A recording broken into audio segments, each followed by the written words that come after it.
We've got these new breed of entrepreneurs in town, right, that are called the social entrepreneurs. And these folks are on a mission, right, to tackle some of the world's biggest problems, from poverty, hunger, climate change. It's either for the love or for the money, right? It's either your mission or your profit. Now it's no longer just about making money anymore. Haven't you seen companies that, especially in Silicon Valley, they come up with the product market fit first, so it's very much profit oriented, and then from a messaging architecture, they then make it macro and they say, but then my company is going to save the world, right?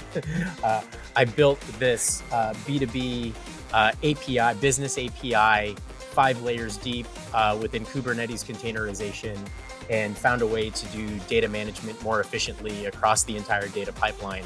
And by the way, it's going to save the world, and it's going to make the world a better place.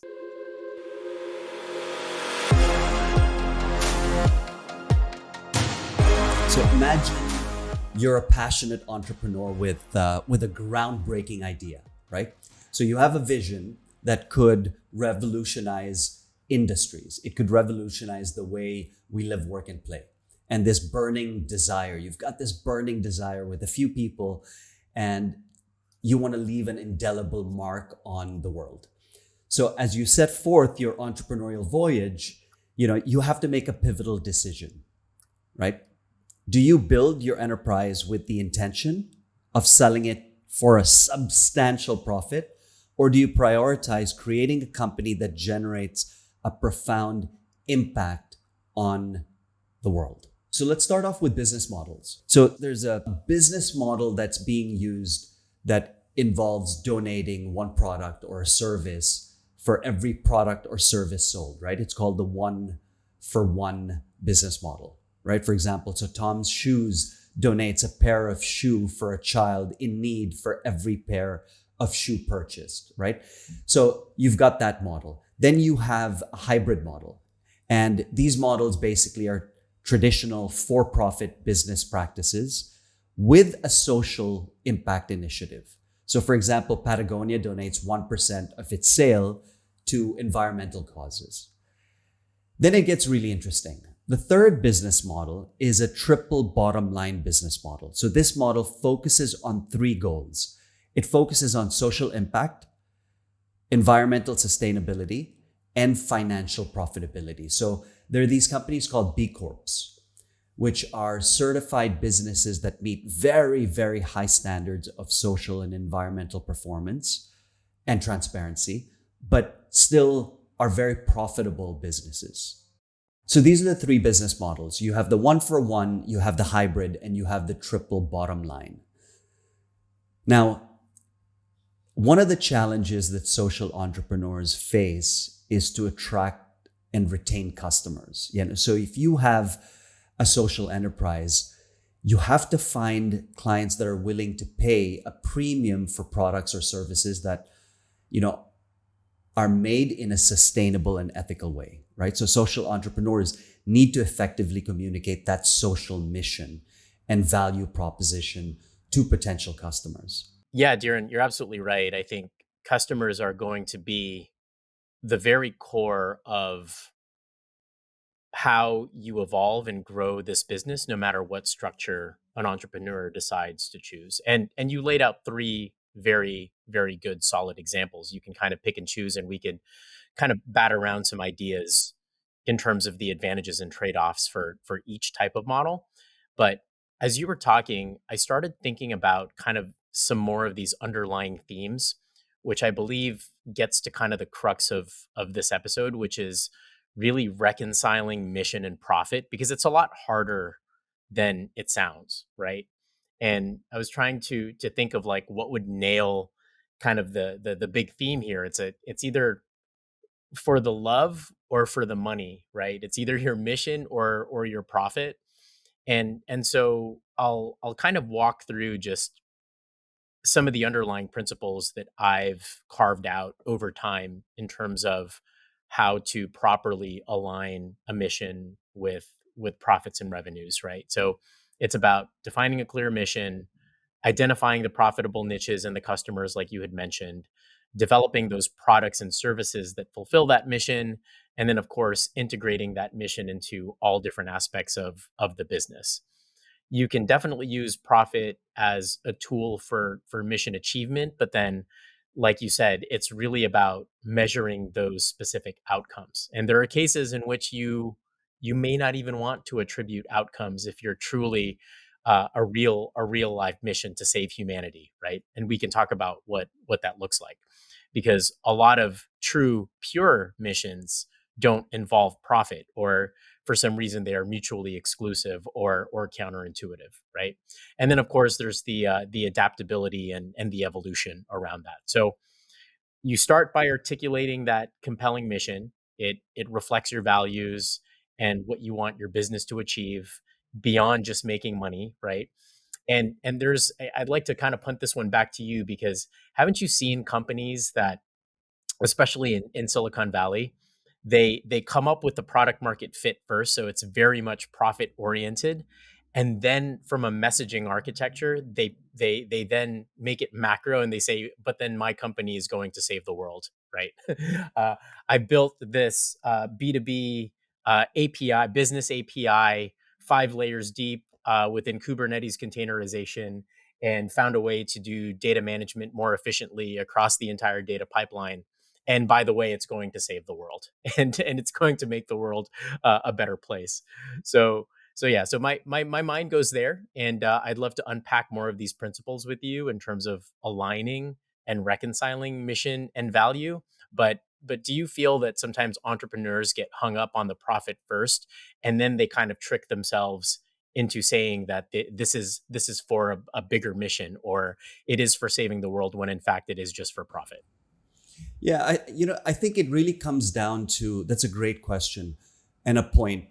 It really comes down to prioritizing what's going to come first, right? Is it impact or is it profit? Because achieving a balanced approach in practice, striking a balance between impact and profit, could be an effective strategy for hybrid models. But this approach recognizes that interdependence of these two objectives, right? These seemingly conflicting objectives.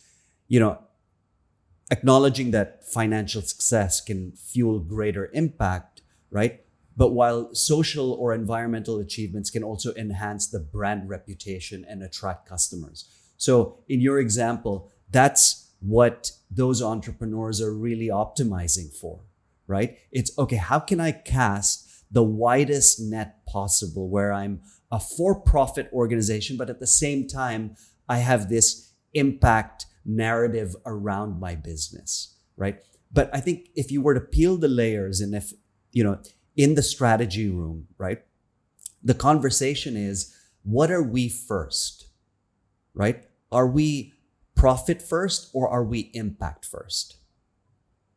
And whatever comes first is then followed by the second. So if we're profit first, now how can we build a narrative around this, right? That really positions the company for impact. But if we're impact first, then, how do we come up with a narrative that profit is important for us, and the sustainability of the impact can only be achieved if we're profitable, right? Which on many levels, which is what happened to OpenAI, right? When they transitioned from being a research, purely nonprofit entity to then creating another entity that was focused on profit.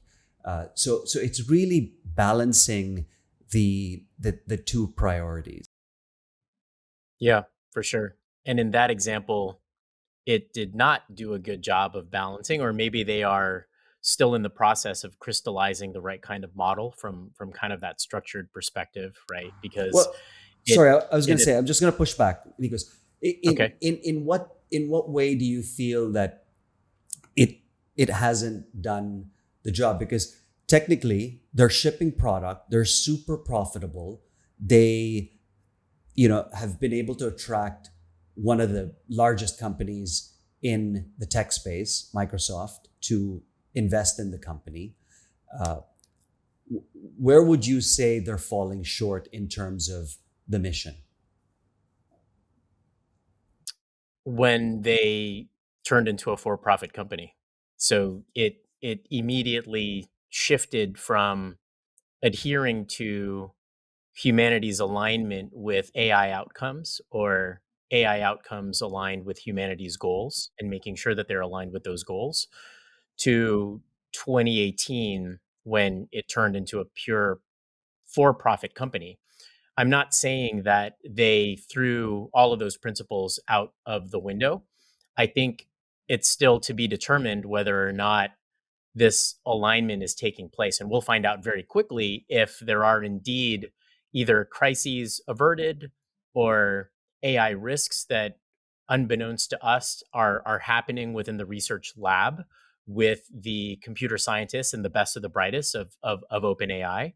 And so we just don't know, right? And so what I'm saying is, based on the speculation and based on the supposed ouster in Ilya Sutskever, there is indeed some misalignment around shipping the product versus maintaining a a sequential and principled practice for rolling out AI in the proper way.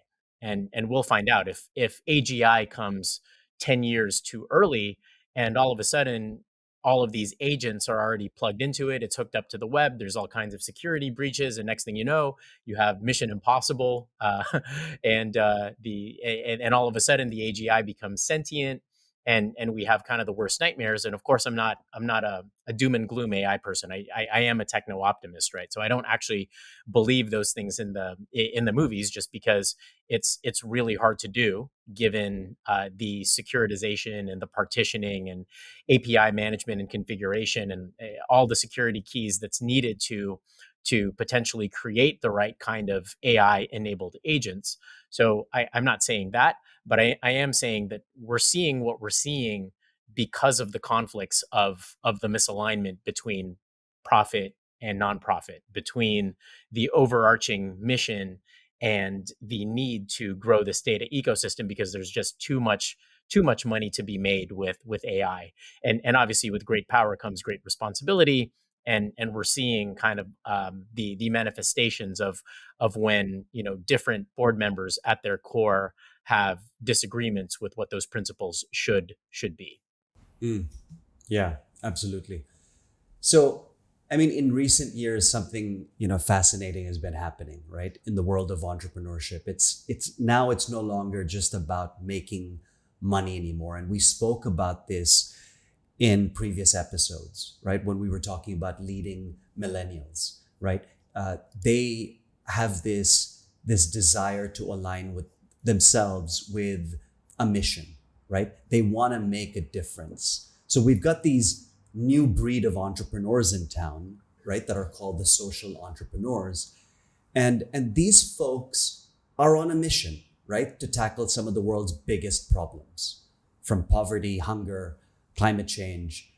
Now, it's a noble endeavor, no doubt, but it's not all rainbows and butterflies, right? So the tricky part is finding that sweet spot between making a profit and fulfilling a social mission. And to what you were saying, when they set up that nonprofit entity and then set up this other entity. So if we were to take a step back, is it is it about being clear on what your values are and why you're doing what you're doing first, before, and then going and identifying a business model that is aligned with your values and what you're trying to, the impact that, or the direction, right? Yeah, yeah. Profit I mean, impact that you're trying to make. I Does like. that need to be established from the outset, or is it an evolution? Yeah, I prefer growth, because no matter what, things change, right? And I always like the duality of any kind of strategy or approach in going to market. But it does start with defining a clear mission, and a mission often doesn't have a business model baked into it. You're either solving a problem, or you want to go kind of like the WeWork route and elevate humanity's consciousness or something very, very esoteric.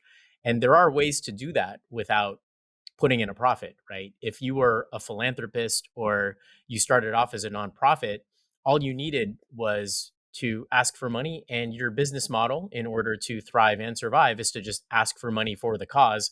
And that is a very clear ask, right? Those philanthropists or other nonprofits or sovereign wealth funds that believe in that mission, they get a tax deduction just by agreeing with you and donating to your cause. And therefore, that's kind of your livelihood. Obviously, there are some limitations to this, but we've seen companies like actual big tech companies that have tried to implement this, right? Mozilla, for one, a more recent example is Signal, completely a nonprofit company asking completely for donations. Will they shift into a for profit model? We don't know yet. But if you start with solving that problem, as esoteric as it is, it doesn't need to be mutually exclusive to making money. Of course, that's where the seed is planted. And then when it finally sprouts, it could, for whatever reason, if you develop an innovation or a new go to market platform that solves a problem in a very big way, you may have the need to very much, for lack of a better term, transgress into a for profit model, which is exactly what OpenAI did.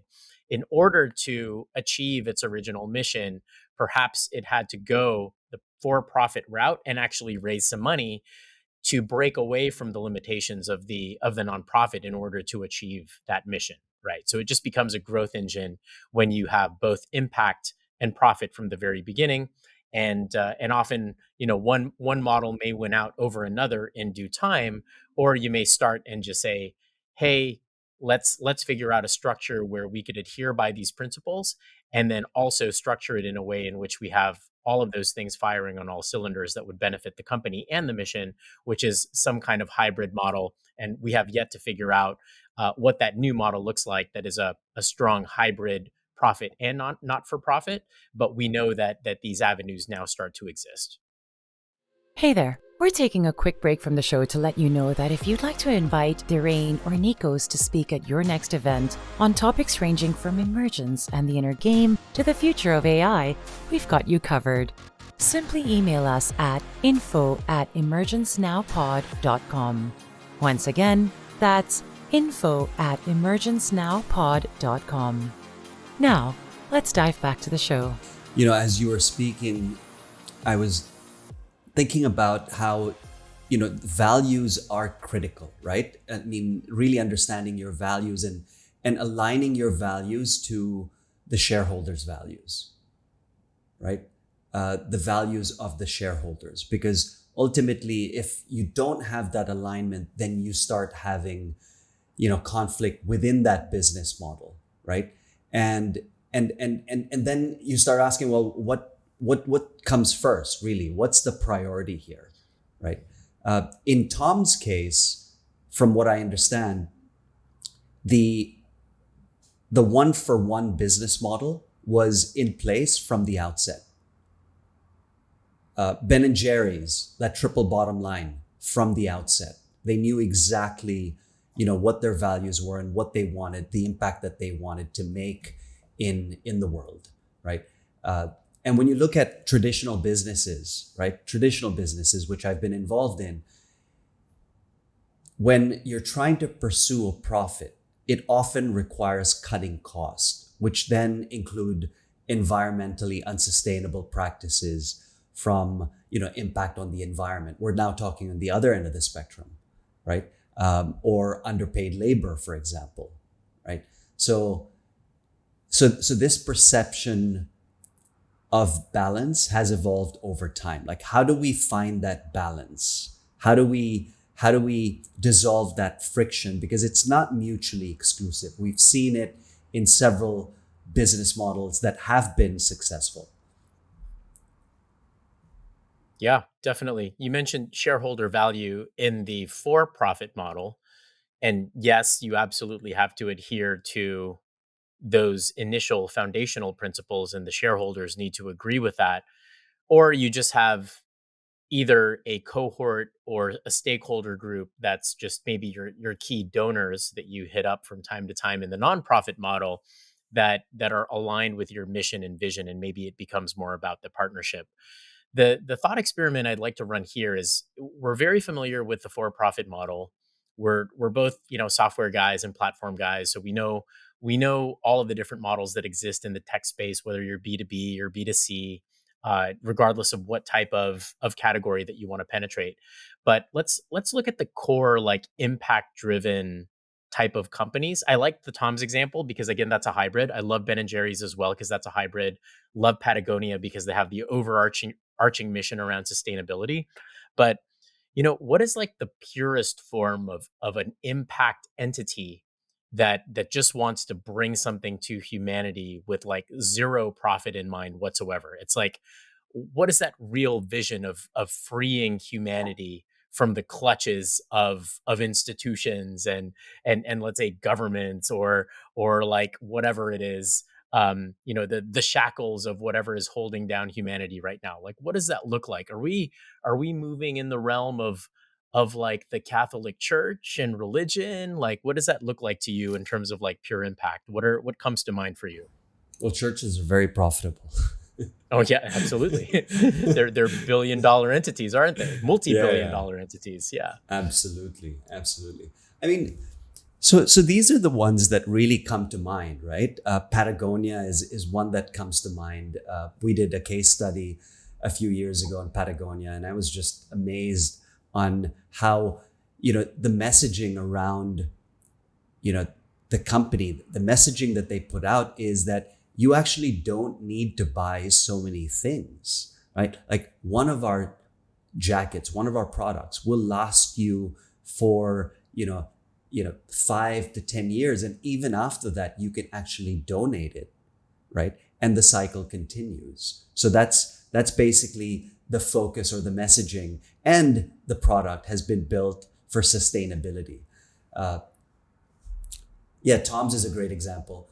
Warby Parker is another example, right? An online retailer that sells affordable glasses, right? And again, they took, they got inspiration from the Tom's example, or business model, where they donate a pair of glass to every person in need. So it's a buy one, get one. What about Wikipedia? Would you say Sure. Wikipedia is a great Yeah. example? Yeah, definitely. It's the quasi Patreon model to the content creator economy, right? That's a more evolved example of it. But Wikipedia, donation only, but wants to provide just the best iterative information for all of society, and it provides a great example for doing that. And they've been operating very well from that model for a very long time. So, Neeks, we've covered a few different areas on how to think about impact versus profit, right? We spoke about being really clear on the mission. We spoke about the various business models and companies that have been really successful in embracing those business models. What else do we want the listeners, the entrepreneurs, maybe an entrepreneur who's at a crossroads and they're starting to reevaluate their business model to try to see if they need to pivot or they need to extend into a for-profit or toward an impact mission, or an entrepreneur that's just listening to this and trying to think about or understand which direction to take? Yeah, absolutely. I'd like to kind of bring it back to some of those leadership principles that we discussed with kind of the very relevant examples around OpenAI. So outside of, like, the foundational things, like defining and crafting the actual mission, have a cause, and then start to align a product fit and a mission fit with what you actually want to launch, whether that adheres to the traditional nonprofit or profit structures that you have, or just launching a product that you think people will love and then seeking donations as a result of it. There are many options to do that. But closing the loop on kind of some of the underlying things that we had mentioned. So balancing the mission and the market pressures that's going to be kind of a constant dance, right? And OpenAI is a perfect example of what that means to balance the mission with the market pressures to drive for growth. And there is no blueprint for this. You're going to have to adhere to those principles without jeopardizing the integrity of your company. There's also leadership in the mission driven critical companies, right? So tying how entrepreneurs can navigate kind of the dual objectives and the complexities that are faced with the different structures around governance, which goes into my next point around the stakeholder dynamics, right? Every time you have respective stakeholders, you mentioned a few of them. You mentioned the shareholder group that's either going to hold board seats or invest in your company, or you have the customer group that's going to be a part of your brand. They're going to be singing your song. They're going to be uh, chanting your tunes and your mission, and screaming it by the mountaintops if they believe in it. And that's how you get people motivated. And that goes back to the leadership principles that we had mentioned in Sam Altman, and why 700 of the 750 OpenAI employees would follow him to the moon and back, right? And obviously taking into account that employee influence on a company's direction, right? It's like, just because you have 4 out of 5 board seats does not mean you are in control of your company, and exploring what that means for an overall vision and mission. You'll find that the employees that did believe in the mission overall because they love the company or the culture, it really becomes about elevating that. And so I can only think of a poor example, but the intent was there. Um, I'm sure Adam Newman at WeWork, really believed that he had this messianic power to elevate the world's consciousness through real estate, even though they were not a software company, even though they were just purely a real estate company, and got a ton of money from Masayoshi-san and the Vision Fund. That's a whole other story. But there was some intent there, right? There was definitely some core intent around the culture for elevating the world's consciousness. Could they have thought of a better model to do that? Absolutely. They could have, just created a subscription based model for Rebecca Newman's content, and that would have taken it in a different direction. Unfortunately, it just adhered to basic real estate principles, and they were just doing subleases and rental properties, and that's kind of what led to the Chapter 11 and its demise. So a cautionary tale overall. When the misalignment of your mission and your overall values don't align, I would say just be cognizant of that all the way through, and make sure that the mission and the vision are very much aligned from the very beginning. And if your heart is right and it's in the right place, I would argue and make the case that the profit will inevitably come later if your heart is pure and you have those good intentions. Yeah. So the mission and the vision, crafting the mission and the vision, is the soft stuff, right? It's the soft stuff, but it's the hard stuff. Yeah. Right? It takes time. And you have to have a very high level of self-awareness on what drives you, what makes you tick as an entrepreneur. Yeah. Because building a for impact enterprise requires a long-term commitment. I mean, it's essential to have a really clear vision of how your business's social and environmental goals will evolve over time. I mean, there's so many variables to think of, and you don't get results in the short term. Yes, you may get some results in the short term, but the real results is medium to long term. I mean, this is a long-term commitment. Right? While for profit, yes, you have short-term success, but it really depends on how the business is positioned. So coming up with or being really clear on the messaging, right? Especially if you're attracting investors, is absolutely crucial. But I said soft stuff is the hard stuff because the self-awareness is key. Like really understanding why you're doing what you're doing. Yes. Yeah. 100%. The soft stuff is the hard stuff and the heart stuff. I like and that. the hard stuff. Yeah. Yeah. So Yeah. ultimately, the decision between building for exit or impact depends on the goals, right? The unique circumstances that are within the entrepreneur's journey, right? What are the circumstances that has led the entrepreneur to this moment, right? That's really the drive, the inspiration, the energy. Where's the energy coming from, right? So for some entrepreneurs, finding a way to merge the approach of building for profit versus and impact, right, takes careful consideration of the values, like you said, the vision, alignment with investors, and making informed decisions along the way. Bill Clinton said, social impact businesses are the future of capitalism.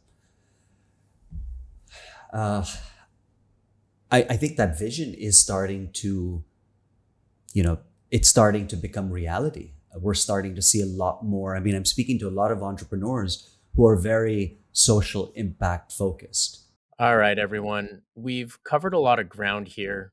It's obvious that as an entrepreneur, you have a lot of different options when you're starting a company, but it really starts with defining a clear mission. It's developing those products and services that fulfill that mission, and then making sure that you're aligned all the way through to the very end.